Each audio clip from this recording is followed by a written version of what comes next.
বিসমিল্লাহির রহমানির রহিম। আসসালামু আলাইকুম রহমতুল্লাহি ওয়া বারাকাতুহু। কেমন আছেন আপনারা? খুব আপনাদের সবাইকে ধন্যবাদ যে এই সকালে সকালে বিশেষ করে মা বোনরা নিজেদের বাসার কাজ রেখে যে আসছেন, এটা আমি ভাষায় প্রকাশ করতে পারবো না যে আপনারা কি প্রকার আমাকে ভালোবাসেন। তা না হইলে এই সময়টা আপনাদের পাকের কাজ, বাসার বহু কাজ আছে, সে কাজ রেখে আসছেন। এর জন্যই আমি আপনাদেরকে ধন্যবাদ জানাবো এবং আপনাদের স্মৃতিগুলো আমার মনে থাকবে। অ্যাকচুয়ালি এখন যেহেতু নির্বাচন সামনে, আপনারা জানেন সময় খুবই কম। আর আমার বাড়ি কোথায় সবাই জানেন, শোনেন। আমি আপনাদের ছেলে ভাই হিসাবে যেহেতু সিরাজদিঘি আমার বাড়ি, এইখানে অবশ্যই আপনাদেরও যেমন অধিকার আছে, আমারও আপনাদের প্রতি অধিকার আছে। সেই সুবাদেই আপনাদের বেশি বেশি কাজ করতে হবে। এবং আমাদের যেহেতু শ্রীনগর এবং সিরাজদিঘি একটা কনস্টিটিউশন, আমার বেশি সময় দিতে হয় শ্রীনগরে। আমি আশা করব এইখানে যেন আমার না আসলেও হয়।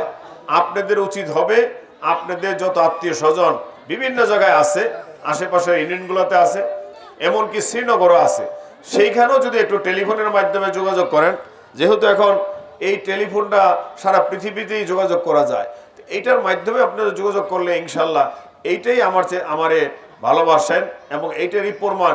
আর বিএনপির এই যে মার্কাটা দানের শীষের মার্কা, এটা কারো পার্সোনাল সম্পদ না, কিন্তু এটা আমরা যারা বিএনপি করি আমাদের পৈতৃক সম্পত্তি।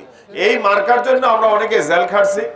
এই মার্কাটা বা এর কোনো ছবি যদি আমাদের মোবাইলে থাকতো, স্বৈরাচারী সরকারের লোকরা আমাদেরকে কিন্তু জেলে দিত, বিভিন্ন ধরনের হেস্তনেত্য করে, অনেকে বাড়িতে থাকতে পারে নাই। এই কষ্টের ফসল আগামী 12ই ফেব্রুয়ারি। তা আপনারা অবশ্যই এর জন্য রেডি আছেন না?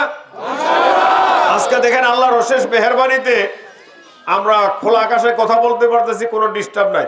কিন্তু বিগত দিনে আমরা কথা বলতে পারতাম না, এর মধ্যে হয়তো পুলিশ এসে আমাদেরকে ধরে নিয়ে গেল। সেইখান থেকে আমরা অন্তত মুক্ত হয়েছি। আগামী 12ই ফেব্রুয়ারিতে আপনাদের মার্কা হলো দানের শীষের মার্কা, আপনাদের নেত্রী দেশনেত্রী বেগম খালেদা জিয়ার মার্কা দানের শীষের মার্কা, আমাদের ভবিষ্যতের গর্ব তারেক রহমানের মার্কা দানের শীষের মার্কা। তাই আমি বলবো এই মার্কাকে জয়যুক্ত করণের দায় দায়িত্ব হলো সব আপনাদের।